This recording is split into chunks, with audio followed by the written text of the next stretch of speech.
Ինքը սուտ բան մի քանի անգամ խնդելով, ինքը սկսում է ինքը հավատալ, հետո հավատացնել մնացածին։ Դրա համար իրենք ամեն ինչ անում են, որպեսզի նախ եկեղեցու վարկանիշը իջեցնեն։ Իրենց այս բանը օրինակ պետք չի կաթողիկոս փոխել։ Սա ուղղակի աղմուկ բարձրացնելու համար է։ Իրենք կջլատեն, հեղինակությունը կգցեն, հետո նոր կարող են միգուցե փակեն էլ։ Այսինքն կամ տեղը բացեն, ենթադրեն գազիատ։ Երբ որ ասում ենք պետք է ազատվել միջարեքից, չի նշանակում, որ ավելի թույլ այդ պետության պետք է սկսել մենի ինքնուրույնությունը զիջել, որովհետև ինքն է օրգանական ատելություն ունի ցանկացած հայ մարդու նկատմամբ։ Վերջերս երբ որ ես ասացի, օրինակ ինձ զանգարել են ոստիկանությունից, այլ նման հարցերի համար են, այսինքն երբ որ դու Արցախին ինչ-որ մեծ օգուտ ես տալի, կամ ինչ-որ մի բան ունես հանուն Հայաստանի Հանրապետության արած, դու դրա համար պետք է պատժվես։ Ռուբեն Բաբայանը իրականում խելացի մարդ է, բայց խելացի տականք։ Կարող է ճիպոտահարել են իրան էլի ինքն էլ ուզում չէ, իշխանությունները իրենց վրա են հենվում, որովհետև ինքը Նիկոլի նման է։ Ողջույն սիրելի բարեկամներ, ես Դավիթ Ղազարյանն եմ։ Մարտական եղբայրության քաղաքական թևի ներկայացուցիչ Մասիս Շիրոյանի հետ հերթական անգամ կքննարկենք այս շաբաթ տեղի ունեցած իրադարձությունները։ Բարև ձեզ։ Մասիս այս շաբաթ եւս Փաշինյանը բավականին ակտիվ էր, տարբեր հարցերով կարծիքներ էր հայտնում։ Մասնավորապես ամենակարևորը Փաշինյանն ասում է, որ արցախցիները չեն շահի Արցախ վերադառնալու արդյունքում։ Արցախ չի ասում։ Այո, ասում է, որ Ղարաբաղցիները Ղարաբաղ վերադառնալու արդյունքում չեն շահի։ Նա այլևս չի կիրառում Արցախ բառերև տերմինները։ Նա ասում է, որ մենք այդ կերպ արցախցիներին կդատապարտենք, ղարաբաղցիներին իր խոսքով կդատապարտենք հարժական պանդխտության։ Կոչ է անում արցախցիներին ընդունել Հայաստանի Հանրապետության քաղաքացիություն, ովքեր որ չեն ընդունել, եւ օգտվել այն առավելություններից, որը տալիս է քաղաքացիությունը։ Մասնավորապես ասում է, որ նրանք այսուհետև մեկ մշտական հասցե ունեն եւ դա Հայաստանի Հանրապետությունն է։ Սրա հետ մեկտեղ մենք տեսնում ենք, որ պետությունը այս ընթացքում բառացիորեն ձախողել է արցախցիներին բնակարաններով եւ տներով ապահովելու հարցում եւ այսպիսով մարդկանց թողնում են կամ իրենց գլխի ճարը տեսնելու հույսին կամ երկրից հեռանալու հույսին։ Ինչն է պատճառը, որ մարդը արցախցիներին ցանկանում է այսպես վանել պետությունից։ Միթե նա նրանց ձայներին ապագայում չի ցանկանում հավակնել։ Նախ Փաշինյանը սկսել է մրցակցել Դանիել Իոնիսյանի հետ, այդ որ ամեն ինչի մասնագետ է դառնում, այնց ցանկացած բանի շուրջ, այնց պրոֆեսիոնալ կարծիք է փորձում արտահայտել, խորը մասնագիտական, եւ ինքը բազմակողմանի զարգացած մարդ է։ Բայց եթե լուրջ սկսենք քննարկել, ինչ է տեղի ունենում, ինքը փորձում է այդ էջը առհասարակ փակել։ Ինքը հասկանում է, որ էջը չի փակվում։ Ինքը փակում է, էջը բացվում է Արցախի հետ կապված։ Ինքը փորձում է ինքն իրեն համոզել, այսինքն մի բանը շատ է կրկնում, որպեսզի ինքն իրեն համոզի առաջ երթին։ Դա Փաշինյանի տակտիկան է առհասարակ, ինքը սուտ բաներն էլ է առհասարակ մենք տեսնենք, որ ինքը սուտ բանը մի քանի անգամ տենց պնդելով, ինքը սկսում է ինքը հավատալ, հետո հավատացնել մնացածին։ Դրա համար հիմա Արցախի էջն է փորձում տենց հավերժ փակել, որը որ չի ստացվում, իր մոտ դա ձախողվում է ու դրանից ինքը նյարդայնանում է։ Իսկ ինչ մնում է արցախցիների Հայաստանի Հանրապետության քաղաքացիություն ստանալու հարցը, սրա մասին էլ կարելի է հետ դառնալ ու հասկանալ, բայց այդ մարդիկ մինչև էս որտեղ է քաղաքացի էին։ Մենք երբ որ անդադ ասում ենք չկար առանձին Արցախի հարց, չկար Արցախի Հանրապետություն, Արցախը դա Հայաստանի մաս էր, որովհետև Արցախում հայկական դրամով էին առևտուր անում, Արցախում նույն կրթական համակարգներ, Արցախի մարդը Հայաստանի Հանրապետության անձնագիր ուներ։ Այսինքն այն նույն անձնագրերը, որը որ մենք ունենք։ Ուղղակի կոդն է, ասենք ենթադրենք սպիտակի կոդը 52-ը, Երևանի, ասենք կենտրոնական այդ անձնագրայինից երբ որ ստանում ենք 01-001-ը, Արցախին էլ կարծեմ 70-ներ թե ինչ էր, տենց ինչ որ մի թիվ։ Զուտ կոդի հարց է։ Բայց այդ անձնագիրը իր ամեն ինչով ինքը հայկական անձնագիր է եղել, Հայաստանի Հանրապետության քաղաքացիներ են եղել։ Ու սա էլ է մանիպուլացում, փորձում է ցույց տալ, որ դրանք այլ երկրի քաղաքացիներ են այդ մարդիկ։ Լավ, եթե մի պահ համարենք, որ արցախցիները Հայաստանի քաղաքացի չեն։ Բա որտեղ է քաղաքացի են։ Արցախի Հանրապետության հիմա Փաշինյանը այնպիսի բաներ է խոսում, որ ինքն իրեն ծուղակն է գցում, այսինքն Արցախը գոյություն ուներ։ Եթե ինքը այդ մարդիկ Արցախի Հանրապետության քաղաքացիներ են եղել, չէ՞։ Այդպես է դառնում, որը երկու դեպքում էլ Փաշինյանի ձեռնտու բաներ չեն։ Ու հետաքրքիր է, որ մեր ընդդիմությունն է սրա մասին լռում։ Այդ նոմինալ ընդդիմությունը, որը որ պարլամենտում նստած է, այս հարցերի շուրջ իրենք բան չեն ասում։ Առհասարակ չեն փորձում այս հարցը բարձրացնել։ Իրենք այս թեմաների շուրջ միակարծիք են, բայց մի պահ պատկերացնենք, երբ որ ընդհանրեն պարլամենտական ընդդիմությունը հարց կբարձրացնել, կասել, բայց մարդիկ որտեղ է քաղաքացիներ են։ Ինչ է խոսում։ Եթե Արցախի քաղաքացիներ ունեն, դու ընդունում ես, որ Արցախ գոյություն ուներ։ Եթե Հայաստանի Հանրապետության քաղաքացիներն ինչպես երկրորդ անգամ պարտադրում անձնագիր ստանալու համար Ժան-Պյեր Դեկլարյանը, մարդիկ գնան, որ անձնագիր կստանան։ Առհասարակ օրինակ Փաշինյանի կողքը եկեղեցու հետ կապված թեմաներում էլ Արցախի թեմի առաջնորդը Փաշինյանի կողմից է։ Հիմա հարցում ենք ո՞ր թեմի առաջնորդն է, չէ՞, հարգելի Սրբազան։ Արցախի ինչ նշանակում Արցախ, որտեղ է Արցախը, ուղղակի պաշտոն է, թե դու կոնկրետ ինչ-որ մի տեղի Սրբազան ես, թեմի առաջնորդ ես։ Ընդ որում արցախցիները իրենք ստորագրավակ են կազմակերպել, որպեսզի հայ Վրթանեսին զրկեն թեմի առաջնորդությունից։ Մարսեցները շատ լավ են արել։ Այ դա ոնց որ ես կհամարեմ հասկանալի քայլ, որովհետև կան տարբեր տեղի թեմեր, օրինակ Գուգարաց թեմ կա, չգիտեմ Շիրակի թեմ կա, Մասիացյոն թեմ կա, նաև Արցախի թեմ կա, ուղղա այդ մարդը, այդ Սրբազանը հիմա ինքը ում է ներկայացնում, որտեղն է ներկայացնում։ Այսինքն մենք գիտենք, որ վերացական թեմեր չկան։ Չկա, ասենք, չգիտեմ, Էրզրումի թեմ գոյություն չունի։ Բայց Արցախի թեմ գոյություն ունի, հիմա Արցախի թեմը որ գոյություն ունի, այդ մարդը իրեն հաշիվ տալիս է, ինքը ինչքանով է համահունչ Փաշինյանի հետ, երբ որ Փաշինյանի օրակարգն է սկսում սպասարկել, գնում է այդ հանդիպման։ Կես բերան ինքը Արցախի հարցով բան չի խոսում։ Փաշինյանի հետ հանդիպած հոգևորականները կաթողիկոսին հեռանալ հորդորելու հետ մեկտեղ նաև պահանջում են նոր ընտրություններ անցկացնել։ Կարծես թե Փաշինյանի նպատակը եկեղեցին կիսելու եւ պարակտում մտցնելու ահագին եւ ավելի շոշափելի տեսք է ստանում։ Նախ ոչ թե Փաշինյանի, այլ Փաշազադեի։ Սա Փաշազադեի ցանկությունն է, որը իրականացնում է Փաշինյանը։ Պետք է սա հստակ ֆիքսենք, որովհետև մենք հիշում ենք մայիսի 22-ից է սկսել այս ամեն ինչը։ Եկեք չմոցողների համար շեշտենք, որ Փաշազադեն Հա, Փաշազադեն դա Փաշինյանը չի։ Ոչ էլ Փաշինյանի հարազատ եղբայրն է, Փաշազադեն ուղղակի համընկնումներն է շատ, ադրբեջանական ազգանունն է, Ադրբեջանի հոգևոր առաջնորդն է, ավելի ճիշտ Կովկասի մահմեդականների հոգևոր առաջնորդն է Փաշազադեն։ Փաշազադեն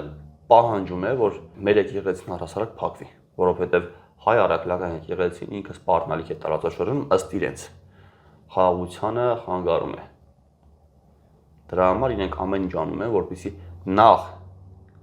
եկեղեցու վարկանիշը իջեցնեն։ Իրենց այս պայն օրենք պետք չի կաթողիկոս փողել։ Սա ուղղակի աղմուկ բարձրացնելու համար է։ Իրենք կջլատեն, հեղինակությունը կգցեն, հետո նոր կարող է միգուցե փակեն էլ։ Այսինքն կամ տեղը բացեն ենթադրեն Ղազիատ։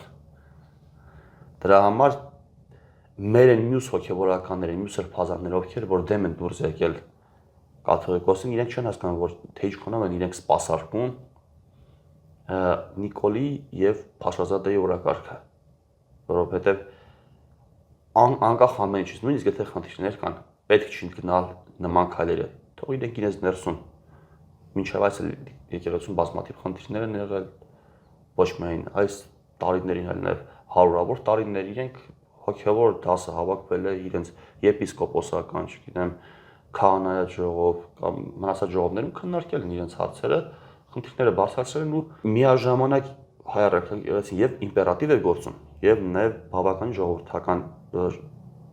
մեխանիզմով է գործում, այսինքն մարդիկ կարողացել են իրենց հարցերը բարձրացնել, քննարկել, չգիտեմ,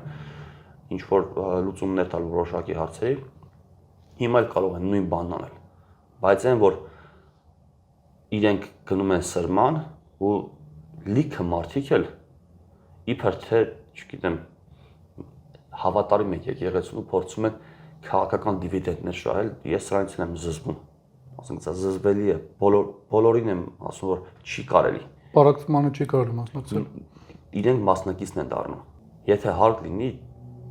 եկեղեցին կդիմի հայ հանրության, քան դեռ չի դիմել նշանակում եկեղեցին իր մեջ բավականաչափ ուժ ունի, որ իր ներսի խնդիրները ինքը իրենով կարգավորի։ Միգուցե Փաշինյանին ձեռը տալ, որ բոլոր կողմերից մասնակցում են դիմություն իրար հետ վեճ են առաջացնում, որպեսզի իրավիճակը սադրեն, հրահրեն, որ ոստիկանական ուժեր, չգիտեմ, ԱԱՑ ուժեր մտցնեն մայրաթոր կամ ավելի տեսարժան դարձնի այդ կոնֆլիկտը, բայց ես կխնդրեմ մեր հայրենակիցներին, որ գնացեք ձեր քաղաքական հարցերով, միմյանց հետ հաշիվներ բարձեք, բայց եկեղեցուց հեռու մնացեք։ Քանի դեռ մայրաթորից դուք չեք լսել հրավեր, խնդրանք, հորդոր, պահանջ, որպեսզի գաք ու մասնակից դառնաք այս process-ների։ Նույն հարցի շուրջ Փաշինյանը անդադար շեշտում է, որ կաթողիկոսի հեռացմամբ իր միջամտությունը եկեղեցու գործերին չի ավարտվելու։ Նա ասում է, որ ինքը առաջարկելու է բարեվարկության կանոններ հոգևորականների համար, անպայման պետք է սա ներառվի նոր փոփոխությունների մեջ։ Ինչու այս մարդը այսքան անհանգիստ հասարակության բոլոր շերտերի բարեվարկությամբ, այս բառն էլ անդադար մարդը կրկնում է, միգուցե նա մեր հայկական արտադրության մեսիան է։ Գողն առաջինն է գորում բռնե գողին։ Հիմա Փաշինյանը բարեվարկությունից խոսում է, որտեղ ինքը գիտի, որ ինքը առհասարակ այդ բարեվարկության հետ կապ չունի։ Քրիստոնեության մեջ հայտնի խոսք ասում է՝ մի դատիր, որ չդատվես, այլապես կդատվես այն օրենքներով, որով ինքդ ես դատում։ Հիմա հետ դառնանք Փաշինյանին։ Փաշինյանը ինչքանով է ճիշտ պահել իրեն, ինչքանով է ինքն իր խոսքի տեր է եղել, ինչքանով է ինքը օրինակ իր նախընտրական ծրագրին տեր եղել։ Եթե եկեղեցում որոշակի կետերից շեղվել են, Փաշինյանը ամբողջությամբ իր ներկայացրած ծրագրից շեղվել է։ Տրամաբանական հակառակ գործողություններ սկսել իրականացնել։ Համաձայն ենք, թող դրա սկսեն դատել, հասկանանք ով ուր կհասնի։ Ես միայն կողմ կլինեմ, եթե Փաշինյանին էլ սկսենք, այսինքն Փաշինյանի ասած բարեվարկությունից, սկսենք հենց Փաշինյանից ու իր ընտանիքից։ Դե ինքն ասում է, ես էլ այդ բարեվարկության կրողը չեմ, դրա համար ամեն Կիրակի գնում եմ եկեղեցի ներում հայցելու։ Մենք իրավունքների update է անում, հետո հաջորդ շաբաթ նորից սկսում է։ Չէ, այտենց չեղավ։ Մանկապարտեզ է ինչը։ Հայաստանի Հանրապետությունը գնալով ավելի ու ավելի հաճախ է դիմում հարևան պետություններին եւ միջազգային կազմակերպություններին ներքին քաղաքական հարցերը հարթելու համար։ Այսպես Հայաստանի Հանրապետությունը դիմեց Եվրամիությանը հիբրիդային վտանգներից պաշտպանվելու միջոցներ ստանալու համար։ Ռուբեն Ռուբինյանն ասում է, որ մենք տեսնում ենք, որ կա ազդեցություն արտաքին, մասնավորապես նա հիշեց, որ մի նորաթուխ անգլիական թերթ գրել էր, որ Փաշինյանը Կանադայում օղատարածք է ձեռք բերել, երևի դա էր նրանց անհանգստացնում, ասում է, որ մեր հայկական թերթերն լայնորեն արտատապեցին եւ դրա մեջ նա տեսնում է հիբրիդային վտանգ։ Հիմա ստացվում է, որ արտաքին վտանգի դեմ պայքարի համար մարդիկ դիմում են արտաքին միջամտությանը։ Ինչ է տալու միջազգային կազմակերպությունների այսքան մեծ միջամտությունը մեր ներքին քաղաքական կյանքին։ Մենք անդադար երբ որ շեշտում ենք մարտական եղբայրությունը դեմ է, որպեսզի Հայաստանի Հանրապետության անկախությունը զիջվի, հենց սրա մասն է խոսքը։ Սրանք հասնում են, թե անկախություն հասնելով հասնում են Ռուսաստանից հրաժարվել, գնալ, չգիտեմ, Եվրամիությանն դիմել, Ամերիկային դիմել, Թուրքիային դիմել։ Ներեցեք, ընդ որում ռուսական կողմից արդեն արձագանք եղավ, որ Մոլդովայի օրինակով կարծես թե մեզ մոտ ցանկանում են պրոռուսական ուժերին չեզոքացնել, այդպիսի օրենքների միջոցով, նոր օրենքների եւ նոր միջամտության միջոցով։ Մի չարիքը վերացնելով, այդ չի ընտրել այլ չարիք։ Երբ որ մենք օրինակ ասում ենք անկախությունը կարևոր հանգամանք, ամենակարևոր հանգամանքն է։ Շատերը իմիջիալս փորձում են սա էլ մանիպուլացնել, ասում են ինչով է անկախանալու էներգետիկ համակարգը սրանից է կախված, չնայած ֆինանսական համակարգը մյուսից, տեխնոլոգիաները սա երրորդից։ Հարց անկախության հարցը դա ստերիլ պայմանները չեն։ Շատերը սա չեն հասկանում։ Անկախությունը դա անկախ որոշումներ կայացնելու գաղափարն է, այսինքն երբ որ դու քաղաքական որոշումները ինքնուրույն ես կայացնում, քեզ դրսից չեն ուշում։ Հա, մենք աշխարհի մասն ենք, մենք կարող ենք փոխհարաբերվել, առևտուր անել, չգիտեմ, ինչ-որ բան տալ, ինչ-որ բան ստանալ աշխարհից։ Բայց դա չի նշանակում, որ մենք իրավունք չունենք քաղաքական որոշումներ ինքնուրույն կայացնել։ Ոչ թե այդպես դիմել հյուսիս, հարավ, արևել, կարևմուտ, ինչ որ որպեսզի մեզ օգնեն։ Բայց եթե հարցը կայանում է նրանում, որ մեր դեմ ինչ որ հիբրիդային process-ներ են տեղի ունենում, առաջի հերթին մենք տեսնում ենք, որ այդ process-ները հենց Ադրբեջանից են գալիս։ Հենց ադրբեջանական օրակարգի Հայաստանում շրջանառվում։ Եկեղեցու թեման վառ օրինակ է։ Արցախի հարցը վառ օրինակ է։ Հիմա դրա հետ ինչ ենք անելու։ Իրենք ակնհայտ դավաճանություն են անում այս երկրին ու սպասարկում են թշնամի պետության շահերը, հիմա էլ ասում են դրսից ինչ որ օրակարգեր կան։ Մենք պետք է դրա դեմ պայքարենք։ Հա, պետք է պայքարենք։ Շատ լավ են ասում։ Ու հենց իրենց դեմ է պետք պայքարել առաջի հերթին։ Որովհետև մենք հասել ենք մի հատ կետի, որտեղ որ Սրանց մի տարի, երկու տարի առաջ աբսուրդ կլիներ։ Ես չեմ ասում 5 տարի առաջ։ Մարդիկ արդեն չեն էլ թաքցնում։ Փաշինյանը եթե նախկինում ստում էր, հիմա ակնհայտ ինքը ուղիղ կերպով գործում է ընդդեմ Հայաստանի ու իշա Ադրբեջանի ու սրանից չի էլ ամաչում։ Չի էլ խորշում։ Էկոնոմիկայի նախարար Գևորգ Պապոյանը ուրախացած է այս օրերին, ասում է, որ ադրբեջանական նավթամթերքի Հայաստան ներմուծումը շարունակական բնույթ է կրելու, ասում է, որ կան արդեն պայմանավորվածություններ, ուղղակի գնի հարցն է մնում։ Եվ Ռուբեն Ռուբինյանն էլ այս process-ը շատ գովում է, ասում է, որ մենք առևտրի միջոցով կհասնենք դրան, որ Ադրբեջանը պատերազմի կարիք չի ունենա։ Բայց մենք տեսնում ենք, որ արդեն իսկ երևում է, որ կա առևտրի դիսբալանս ի վնաս Հայաստանի, այսինքն մենք անդադ ներմուծողի դերում ենք լինելու եւ մենք չենք տեսնում, որ պետությունը որևէ նախադրյալներ է ստեղծում տեղական արտադրողների պաշտպանության համար։ Ինչին է սա բերելու իրականում։ Հիշեցնեմ, որ էկոնոմիկայի նախարարը այդ այն մարդն էր, ով սեպտեմբերի 10-ը համարում էր այս Արցախի հայաթափման ժամանակ սեպտեմբերի 10-ը համարեց իրական անկախության օր։ Ինքը համարեց դա իրական անկախության օր սեպտեմբերի 19-ը, որը որ Հայաստանի համար սքոր պետք է լիներ։ Այդ մարդը ակնհայտ գտնվում է ադրբեջանական ուղեցրում։ Ինքն իր երևույթությամբ ադրբեջանցի է։ Մենք այդ դրա նմաններին առանձին ենք անդրադառնալու, որովհետև հոգին ծախելու էլ չափ կա։ Ինքը իր լոյալությունը ցույց տալու համար, որ Փաշինյանը լոյալ է, Ադրբեջանը լոյալ է, ամեն ինչ անում էր։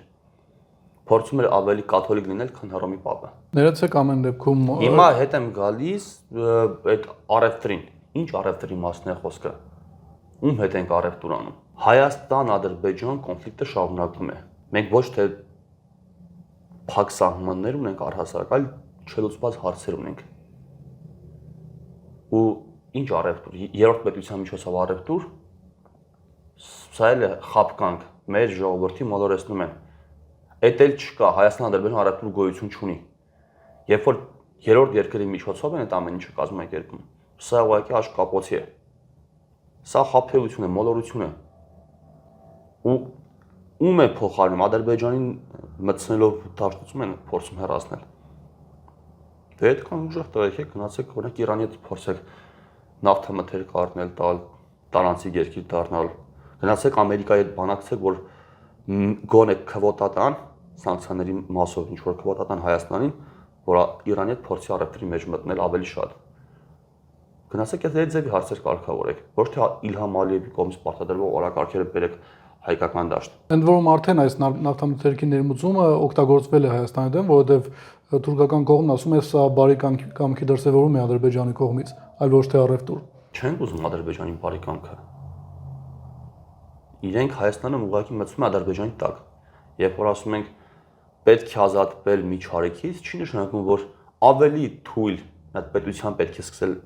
մենի ինքնուրույնությունը զիջել։ Եթե մենք այս պահի դրությամբ կախվածություն ունենք Ռուսաստանից, իրենք ամեն ինչ փորձում են անել, որպեսզի Հայաստանը ոչ թե Ռուսաստանից, որը գերտերություն է, այլ Ադրբեջանից, որը որ միջին տերություն էլ չէ, մեր նման պետություն է։ Ադրբեջանից կախվածություն ունենանք ու Ադրբեջանը մեզ սկսի թելադրել։ Այդ այնց բոլոր լեզակները տալու են Ադրբեջանին, ու Ադրբեջանը որոշի թե մենք առավոտը քանիսին ենք զարթնել, քանիսին ենք իրիկը քնել։ Ադրբեջանն էլ մեզ կպաշտպանի հիբրիդային վտանգներից։ Այս աննախադեպ առևտրային հաջողությունների ֆոնին Ադրբեջանում շարունակում է հայ գերիների նկատմամբ քաղաքական ֆարսը եւ այդ դատական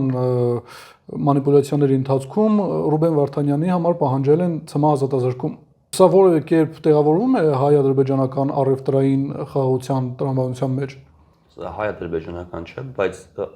Նիկոլ Ալիև, Նիկոլ Փաշազադե տրամաբանության մեջ լիովին տեղավորվում է։ Փաշինյանը ամեն ինչ անում է, որպեսզի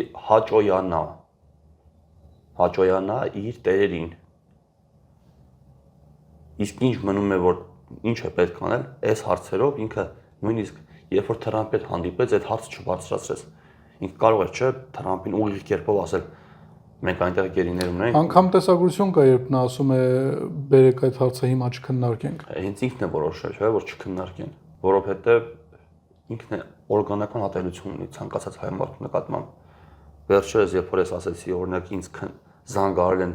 ոստիկանությունից, այլ նման հարցերի համար են, այսինքն երբ որ դու Արցախի ինչ-որ մի հատ օգուտ ես տալի, կամ ինչ-որ մի բան ունես հանուն Հայաստանի Հանրապետության արած, դու դրա համար պետք է պատժվես։ ու իրենք բոլորին են այդպես դատելու։ Եթե մենք չհասկանանք, թե հաջորդ բան ինչ է պետք անել, իրենք բոլորի դուրը թակելու են։ Բոլորի։ Թող ոչ մեկ չմտածի, որ սրանով ամեն ինչ ավարտվում է, չէ, սրանով նոր սկսվում է։ Փաշինյանը ուղիղ աշխատում է Ալիևի համար։ Ինքը արդեն այլևս Հայաստանի Հանրապետության ղեկավարը չէ, Ադրբեջանի դեսպանն է Հայաստանում։ Սա ուղղակի խոսքեր չեն, դուք ամեն օր ձեր մաշկի վրա դա զգում եք, բայց սա այն գործի մեթոդով է, որ գոլ ջրի մեջ են դնում ու սկսում ջրի ջերմաշանը կամաց բարձրացնել մինչև եռման աստիճան, եւ գործը հաճույք է ստանում, հետո սատկում։ Մեզ այդ նման կերպ է Փաշինյանը փորձում մեր հետ վարվել։ Ու սա անում է ոչ թե որովհետեւ իր մտքի թռիչքը այդպեսին, այլ չէ, հստակ հրահանգներով է գործում։ Դուք տեսեք, թե տարին տարվա վրա ինչքան ինքը տրանսֆորմացվել, իր խոսույթը ինչքան է փոխել։ Թվում է, թե ինքը նույն Փաշինյանը չէ, նույն Փաշինյանը չի։ Ինքը տարին տարվա վրա դարձել է ադրբեջանցի, ավելի ու ավելի ադրբեջանցի, քան Իլհամ Ալիևն է։ Իլհամ Ալիևը ուղիղ կերպով մեզ այսքան վնաս չի տվել, ինչքան Փաշինյանն է մեզ վնաս տվել։ Փաշինյանը փորձում է այնպիսի իրավիճակ ստեղծել, որ հայը ավելորդ զգա իր հայ լինելը։ Այսինքն իր ինքնությունից է փորձում կտրել։ Մարդիկ սկսել են լավ չզգալ, երբ որ իրենք հայ են։ Բայց դա, ասենք, 3 տարի առաջ, նույնիսկ երբ որ պատերազմը պարտվել են 3 տարի առաջ չկար այդ զգացողությունը։ Մենք փորձում ենք ինչ-որ կերպ դիմադրություն ցույց տալ մեր ամբողջ ազգը։ Հիմա մարդիկ հիասթափել են։ Ու սա կոնկրետ ինստիտուտների, կոնկրետ տեխնոլոգիաների գործ է, որը որ մարդիկ իրականացնում են, ադրբեջանցիները իրականացնում են, Իլհամ Ալիևը իրականացնում է Նիկոլի գլխավորությամբ, Գևորգ Պապոյանի գլխավորությամբ։ Դրա համար պետք է 26 թվականի ընտրություններին ամեն ինչ անել, որպեսզի այս մարդիկ այլևս չունենան իշխանություն։ Այն հատվածը մարդկանց, որը որ 50% է կազմում, որ ընտրության չի գնում, մոտ 1 միլիոն մարդ։ Այդ մարդիկ պետք է հասկանան, որ այս անգամ իրենց ընտրությունից կարող է բան փոխվել։ Ես հասկանում եմ այդ մարդկանց բնական վիճակները, երբ որ ասում են բոլորն էլ նույնն են, հա, բոլորն էլ նույնն են, կարող եք այդպես ասել, բայց սա ակնհայտ տանում է մեզ կործանման։ Դրա համար դուք էլ պետք է գնաք մասնակցեք ընտրությանը։ Դուք էլ պետք է ձեր խոսքն ասեք ու առաջի հերթին պետք է ոչ ասեք այսօրվա իշխանությանը ու իր պրոքսիներին։ Մենք գիտենք, թե դրանք ովքեր են։ Այդ արևմտյան որոշակի ուժեր, ռուսական որոշակի ուժեր, չգիտեմ, Քոչարյանը, Արամ Սարգսյանը կամ մյուսները, այսինքն անտագոնիստներ են միմյանց իբր թե, բայց մեկ համակարգի մեջ են գործում։ Այս մարդկանց պետք է չընտրել։ Իսկ ոնց ընտրել, ում ընտրել, ինչն է ճիշտ, պետք է հասկանալ ովքեր են խոսում իշա Հայաստանի, ում համար հարցերը դեռևս փակված չեն։ Ես առաջարկում եմ, որ ձեր ձայնը տակ մեր նման ուժերին, այսինքն մարտական եղբայրություն մասնակցելու է։ Մենք ամեն ինչ անում ենք, որպեսզի մասնակցենք ընտրությանը։ Գրանցելու ենք ազգային հեղափոխություն կուսակցությունը ու փորձելու ենք իրականացնել ազգային հեղափոխություն։ Ու ոչ թե հեղափոխություն ենք իրականացնում դասական աստվածով, հեղափոխություն այսօրվա հեղափոխությունն է, որպեսզի մենք հետ գնանք,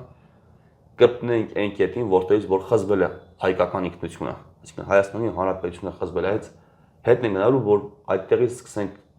էվոլյուցիոն ճանապարհով զարգանալ։ Իշխանական սպասարկու Ռուբեն Բաբայանն առաջարկում է Միքայել Աչապայանին մատրակել, թե ճիպոտահարել ավել փակած խոսակցությունների համար, ավելի թուրքերեն բառեր օգտագործում, հա։ Իշխանական ներկայացուցիչները կարծես թե ավելի ագրեսիվ են իրենց խոսքերի մեջ, չնայած նա հաջորդ օրն ասել էր, որ ինքը կատակել է, բայց սա երևի թե կատակ չէ իրականում։ Ռուբեն Բաբայանը իրականում խելացի մարդ է, բայց խելացի տականք։ 98 թվականից կարծում Լևոն Տեր-Պետրոսյանի ժամանակից ինքը բոլոր իշխանություններին հաջողացած մարդ է, երբ որ առաջ անգամ լսում կարող է տպավորություն ստեղծվել, որ ինքը լավ մարդ է, հասկացող մարդ է, հասկացողը բավական, բայց շատ ճկվող, առանց ողնաշարի կերպար է։ Ներեցեք անգամ կոռուպցիոն հանգամանք կա այս մարդու վերաբերյալ, ասում են, որ ինքը հետագայում իր ղեկավարած թատրոնից հեռացել է մնալով որպես գեղարվեստական ղեկավար եւ թատրոնի ղեկավարությունը հանձնել իր որդուն։ Սրանք ավելի փոքր հանցանքներ են, ի տարբերություն թե ինքը ինչպես է իրեն պահում։ ինքն իրեն ներկայացնում է որպես հայ ազգի մտավորական։ Իսկ հայ ազգի մտավորականը պետք է ուղղակի լինի, ոչ թե ցույց տա թե ինչպես պետք է ճկվել օրվա իշխանության առաջ։ Իմ նման մարդիկ կամ մեր նման մարդիկ պետք է այդ ձևի մարդկանց փորձենք նայել ու կողմնորոշում ունենալ, թե որ կոմա գնում երկիրը պետք է ինչ անել կամ ինչ չանել։ Իսկ ես մարդը ակնհայտ ցույց տալիս, որ պետք է հանձնվել, գլուխ խոնարհել օրվա իշխանության առաջ, կապ չունի թե օրվա իշխանությունն է ում իշխանությունն է։ Հայինն է, թուրքինն է, չգիտեմ, վրացունն է, ում է սպասարկում, ում շահն է սպասարկում։ Երկրորդը, երբ որ Ռուբեն Բաբան նման առաջարկություն անում, շատ լավ է անում։ Որ մենք սկսենք հենց իրենից ճիպոտելը։ Ասենք ճիպոտ Ռուբենին առաջի երթին կճիպոտենք, իսկ Միքայել Սրբազանը ինչ արի Միքայել Սրբազանը, որ ինքը նման դատավճիռ է փորձում իրականացնել։ Դու դատարան ես, դատավոր ես, չգիտեմ, Աստված ես, ով ես դու, որ պատիժներ ես սկսում սահմանել։ Կարծես թե մեր երկրում շատանում են այսպիսի մարդիկ, մասնավորապես իշխանական ներկայացուցիչների մեջ, որոնք հետևանքների մասին չմտածելով ինչ որ խիստ պատիժներ են նախատեսում մարդկանց խոսքի համար։ Առհասարակ ես խոսակցությունները օդից չեն ծնվում։ Իշխանությունները ժամանակ առ ժամանակ հանդիպումներ են ունենում, փակ հանդիպումներ, տարբեր շրջանակներ հետ օրինակ խոսացող գլուխների հետ են հանդիպումներ ունենում, նման մտավորական ասպասների հետ ու հրանգավորում են, թե ինչ խոսույթ պետք է մտցվի օրակարգ։ Սա իր հնարած խոսույթը չէր Ռուբեն Բաբայանի։ Ուղղակի Ռուբեն Բաբայանի շուրթերով հանրային եթերից գնում է նման առաջարկ, որ պետք է ճիպոտել։ Սա ահաբեկման process էր։ Հակասահմանադրական ահաբեկման process էր, ինչ է նշանակում հանրային եթերից նման խոսք հնչի ու չմոնտաժվի, չհեռացվի։ Սրա համար նույն Պետրոս Ղազարյանն է պատասխան տալու, հանրայինի մյուս ղեկավար մարմիններն էլ,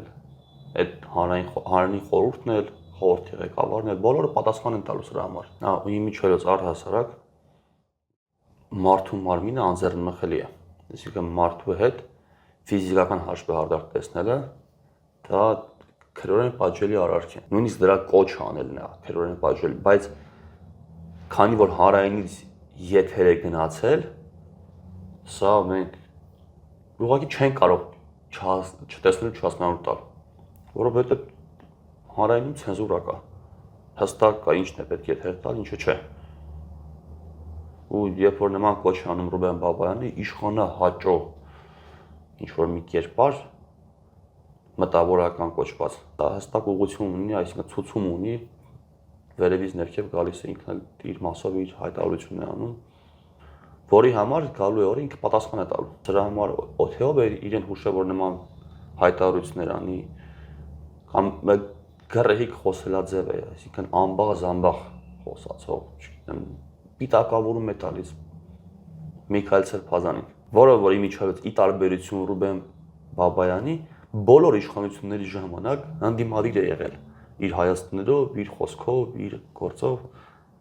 բոլորին է հանդիմադիր եղել, ոչ թե Ռուբեն Բաբայանի նման բոլոր իշխանություններին առաջ գլուխ խոնարհել։ Եվ ինչն է հետաքրքիր, որ այսպիսի ֆիզիկական հաշվեհարդարի կոչ անում են հիմնականում այնպիսի մարդիկ, տղամարդ, չգիտեմ, ասենք, չասենք Ռուբեն Բաբայանին, որոնք ֆիզիկապես իրենցից ոչինչ չեն ներկայացնում, առաջին հարվածի դեպքում կփախչեն տեղից։ Ինչն է նրանց այսպիսի համարձակություն տալիս։ Կոմպլեքսներ ունեն իրենք, ու հենց կարող է ճիպոտահարել են իրան էլի ինքն էլ ասում չէ, իշխանությունները իրենց վրա են հենվում, որովհետև ինքը Նիկոլի նման է, ամբողջ կյանքի հետ, չգիտեմ, դա կարությունը, թուլությունը փորձում է նման կերպ արտահայտել, ցույց տալ, որ ինքն էլ ինչ-որ մի բան կարող է անել։ Ոնց որովհետև ուժը մարդը պետք է լինի բարի։ Սա կարևոր հանգամանք է, իսկ իրենց մեջ բարություն չկա։ Ես ասում եմ շատ լավ է, որ բանտերում կելյուշնիկ չեն իրենք։ Սարսափելի կլներ նման մարդը հնարավորություն ունենար ազատազրկված մարդկանց համար դուր բացեր փակեր։ Սարսափելի է պատկերացնել, թե ինչ են ցույց տալիս այդ թատրոնում, ինչ են խաղում այդ թատրոնում, եթե նրանց գեղարվեստական ղեկավարը ճիպոտելու մասին է խոսում։ Կարծես թե ռուսական կողմը ավելի ու ավելի հաճախ է խոսում թրիփ կոչված ճանապարհի մասին եւ ավելի ու ավելի հաճախ է ցանկություն հայտնում այդ ճանապարհի աշխատանքներին մասնակցելու վերաբերյալ։ Սակայն Ռուբեն Ռուբինյանը հարցազրույցի ընթացքում թե ասուլիսի ընթացքում շատ կտրուկ կերպով ասաց, որ ռուսական կողմի մասնակցությունը բացառված է եւ ընդհանրապես չի քննարկվում այս պահին։ Սա ինչ է նշանակում, ռուսական կողմը կարող է ցանկանալ վնասել այս ուղուն, թե ի՞նչն է պատճառը։ Մենք արդեն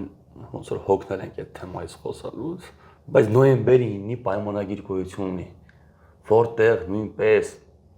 նման ճանապարհի հարց կա, ու իրենք դուրս չեն եկել նոյեմբերի 9-ի պայմանավորությունից։ Հայաստանի Հանրապետության այսօրվա վարչապետի ստորագրությունը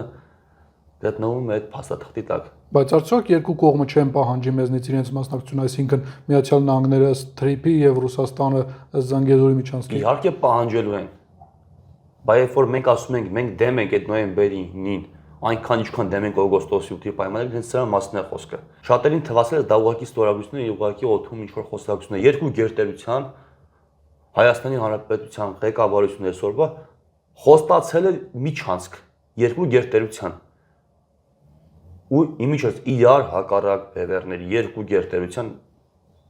ճանապարհ է խոստացել Հայաստանի Հանրապետությունը թուրքական ճանապարհ։ Ու քանի դեռ այդ ստորագրությունները կան, այդ պայմանավորությունները կան, մեր մոտ չի կարող լավ բան ստացվի։ Դա էլ հո Ադրբեջանը չի։ Դրանք գերտերություններ են։ Գալու են այդ ճանապարհը դերից։ Գերտերությունները Ադրբեջան չի, սա ավելի լուրջ է։ Սա նույնիսկ միջին տերություն չեն, ասենք Հնդկաստան չեն։ Երկու հատ գերտերության, որպեսզի պատկերացնեն մեզ լսողների 5-ն են գերտերությունները։ Երկրորդ համաշխարհայինում հաղթած 5 պետությունները։ Սրանցից երկուսին Նիկոլ Փաշինյանը խոստացել է միջանցք։ ԿՊԱ-ական տղաներից մեկն ասում էր, ինչ կա, մի հատ Չինաստանին կարող ենք տալ այդպեսի ճանապարհ։ Հա, նախկին ԿՊԱ-ական, իբր թե հիմա ԿՊԱ-ական չի։ Ծիծաղելի չի արդեն, շատ լուրջ է։ Եթե իրենք չեն կարողանում Ադրբեջանի դեմ խոսել, ինչպես են խոսելու Ռուսաստանի կամ ԱՄՆ-ի դեմ։ Հայաստանում տարածված կա, չի ասում են Փաշինյանը Ռուսաստանի իր տեղն է ցույց տալիս, այսպես է անում, այնպես է անում, դե որ Ռուսաստանի տեղը կարողանում է ցույց տալ։ Մի նկար կար, ասում է պատասխան պահանջող հայացք բան, թե Ալիևի հետ այդպես հայացքներ ունի։ Բայց եթե Ռուսաստանի կարողանում է իր տեղը ցույց տալ ու սաստել Ռուսաստանին, ինչի՞ չի կարողանում Ադրբեջանի սաստել կամ Թուրքիային, ասում մակարդակով մի քանի մակարդակ ավելի ցածր պետություններ են։ Մեզ էլ է, այսինքն հարցեր են, որովհետև մոլորեցնում են խեղկատակության են վերածում։ Մեծ քաղաքականությունը վերածում են խեղկատակության ու ժողովրդին խաբում են, ասում են Փաշինյանը, գիտեմ, Ռուսաստանին սենց հարեց, նենց հարեց, Պուտինին իր տեղը ցույց տվեց, բայց Ալիևին չի կարողանում։ Ալիևից սարքել են մի հատ ավելի մեծ հրեշ։ TRIP կոչված ճանապարհի վերաբերյալ հետաքրություն ունի նաև Իրանը, բացասական հետաքրություն։ Այսպես իսլամական հեղափոխության առաջնորդի միջազգային հարցերով ավագ խորհրդատու Ալի Ակբար Վելայաթին Հայաստանի Հանրապետության դեսպանի հետ հանդիպման ժամանակ ասել է, որ իրենց համար Զանգեզուրի միջանցքը եւ TRIP կոչվածը միևնույնն են եւ իրենք դեմ են այդ երկու ճանապարհներին։ Իհարկե Իրանից տարբեր ազդակներ են գալիս, արտաքին գործերի նախարարությունը ասում է, որ իրենց կարծիքը, իրենց շահերը հաշվի առնված են, եւ Ռուբեն Ռուբենյանը եւս ասում է, որ իրենց համար ավելի կարեւոր է թե արտաքին գործերի նախարարությունն ինչ է ասում, եւ ասում է, որ այս հարցով անհանգստանալու կարիք չկա։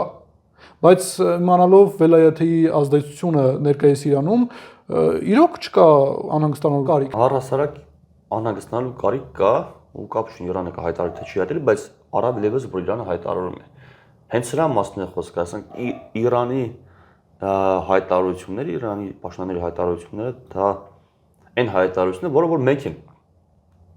2020 թվականից 21 թվականից այս ամեն ինչի մասին խոսում ենք, որ կապ չունի, դա կլինի ռուսական, դա կլինի ամերիկյան, թուրքական, ադրբեջանական այդ ճանապարհը,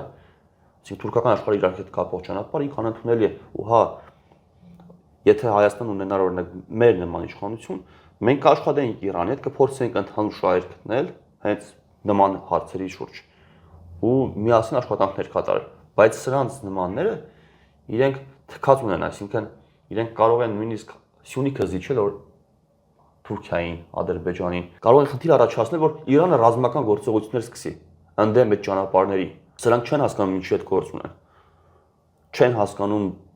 ինչ մեծ խնդիրներ կարող են առաջացնել Հայաստանի Հանրապետության համար։ Մենք տեսնում ենք, թե այսօր աշխարհը ինչ վիճակում է գտնվում։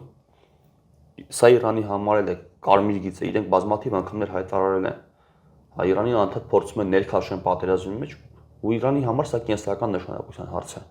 այս ճանապարհը իրենք հասկանում են որ այդ ճանապարհից հետո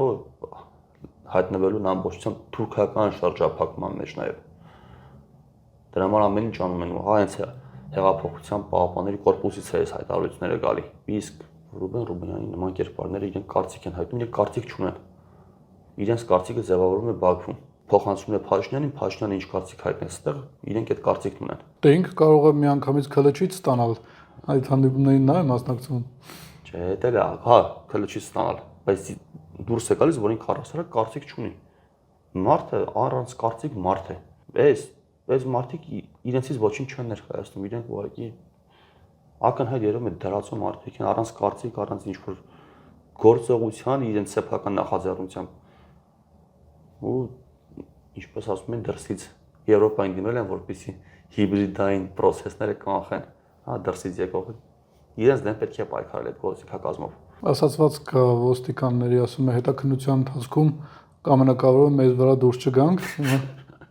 իրենց դեպքում էս է իրականում մեր դեմ տարում է հիբրիդային պատերազմ մեր դեմ փորձում են պայքարել ամեն կերպ ամեն ձևով թե ուղիղ թե ոչ ուղղակի քարոզչական մեթոդներով համոզելու մեթոդներով ամեն կերպ տնտեսական ֆինանսական բայց այս ամեն ինչից հնարավոր է դուրս գալ հնարավոր է շահած դուրս գալ շատ դեպքերում քննարկում են ասում են դե ամեն ինչ արդեն կորած է ոչ մենք ապրում ենք պատմական ժամանակաշրջանում ինչպես 1900-ականների սկզբից մինչև 1945 թվականում աշխարհը վերածևման փուլում էր ու այդ փուլում բազմաթիվ պետություն նույնիսկ կայսրություններ քարտեզի վրա շնչվեցին ու նոր պետությունների հայտ եկան հիմա էլ է հնարավորությունների ժամանակները ու Հայաստանը հա այս բանի դժվար վիճակում է գտնվում բայց դիմադրություն ցույց տալով հնարավոր է ոչ միայն եղածը պահել, այլ նաև ձեռքբերումներ ունենալ։ Իսկ sense հանձնվելով մենք ուղղակի քարտեզի վրա իսկ կճնջվենք։ Դրա համար մեր փիլիսոփայությունը հետևյալն է՝ ի հակադրություն Փաշինյանի որդեգրած փիլիսոփայության, որն ասում են պետք է մաս կազմենք թուրքական աշխարհին, ինքը արդեն սա ուղիղ է ասում։ Մենք ասում ենք պետք է ունենալ անկախություն, պետք է պատրաստ լինել, որպեսզի հնարավորության դեպքում ունենանք ձեռքբերումներ։ Հայ ազգը, Հայաստանի Հանրապետությունը այն վիճակում չէ, ինչ որ ներկայացնում է Փաշինյանը։ Ամեն ինչ այդքան բաց չէ, ամեն ինչ այդքան կորած չէ։ Սա իսկապես մեր դարն է։ Մեր պատմական հնարավորություններ են ձեռվել, որից մենք փորձում ենք հրաժարվել։ Մեր իշխանությունները փորձում են հրաժարվել։ Իսկ մարդկային եղբայրությունը առաջարկում է հակառակը՝ պատրաստվել ամեն ձև, թե ֆիզիկապես, թե հոգեպես, թե մնացած ամեն առումներով, որպեսզի հնարավորությունների դեպքում մենք մեզ համար հնարավորինս ամենաշատը տանենք, մաքսիմալին ձգտենք։ Դրա համար կարող եք միանալ մարդկային եղբայրությանը, նրա կողմից ստեղծվելիք ազգային հեղափոխություն կուսակցությանը ու կարող եք մեզ հետ քայլել, մեզ հետ անցնել այդ ճանապարհը։ Կարող եք այս տեսակցությունը, ցանրությունը տարածել ձեր Facebook-յան էջերով, YouTube-յան,